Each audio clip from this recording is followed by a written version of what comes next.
என்னன்னா வந்து எல்லாருமே படி படி படி படிதான்றாங்க, எல்லாருமே வந்து திணிக்கிறாங்க. நான் ஃப்ரெண்டு ஒருத்தனை பார்த்தேன், என் கூடவே இருக்கிறவனா.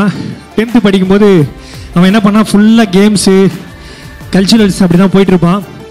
போயிட்டு இருக்கும்போது லாஸ்ட்டு ரிவிஷன் எக்ஸாமில் அவனுடைய மார்க் வந்து 500க்கு 212 மார்க் ஸ்கூலில். அதுக்கப்புறம் 35 நாள் டைம் இருந்தது.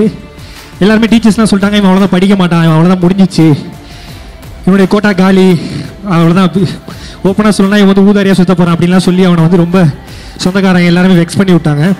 அப்புறம் வந்து டீச்சர்ஸ்லாம் வந்து இல்லைப்பா நீ அவ்வளோதான்ப்பா, ஸ்கூல் பேரில் நீ வந்து டேமேஜ் ஆகிட போகுது, 100% ரிசல்ட் கொடுக்கணும் அப்படின்லாம் சொல்லி அந்த பையனை ரொம்ப ப்ரெஷர் பண்ணாங்க. அப்போ அவங்க அம்மா வந்து சொல்லியிருக்காங்க, நீ 400க்கு மேலே எடுப்பா, எடுத்தா நீ என்ன வேணால் பண்ணிக்க, நான் கேட்கவே மாட்டோம் அப்படின்னு சொல்லியிருக்காங்க. இவனு என்ன பண்ணியிருக்கான், சரி ஓகேன்னு சொல்லிட்டு 400க்கு மேலே எடுத்தா என்ன வேணால் பண்ணலாம்ல, சரி ஓகே நானும் 35 நாள் அதே மாதிரி தான். அவன் டெய்லி ½ hour தான் படிப்பான்.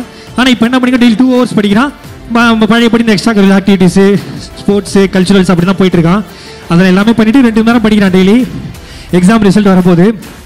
காலையில் 9 மணி, 8:50க்கு ஸ்கூல்லேருந்து ஃபோன் வருது, இது மாதிரி நீங்கள் வாங்க ஸ்கூலில் கூப்பிட்றாங்கன்னு சொல்லிட்டு. ஏன் நான் வரணுன்னு, நீங்கள் 419 மார்க் எடுத்திருக்கீங்க வாங்க அப்படின்றாங்க. இவனு என்ன பண்ணுறான், பரவாயில்ல 400 தான் கேட்டோம், 419 வந்துச்சுன்னு சொல்லிட்டு ஸ்கூலுக்கு போயிருக்கான். ஸ்கூலுக்கு போனால் ஸ்கூல் ஆரத்தி மாலைகள்லாம் வச்சுட்டு வெயிட் பண்ணுறாங்க. ஏன் வெயிட் பண்ணுறாங்க, ஒன்றுமே பிள்ளைங்க கிட்ட போனால் எதுக்கு, எனக்கு எதுக்கு 419 எடுத்து எனக்கு எதுக்கு ஆரத்தின்னு கேட்டிருக்காப்புல. இல்லை டேய் முட்டாள், நீ 419 இருக்கடா, 490 419 இல்லை 490 அப்படின்னு சொல்லிட்டு அவனுக்கு மாலை போட்டிருக்காங்க.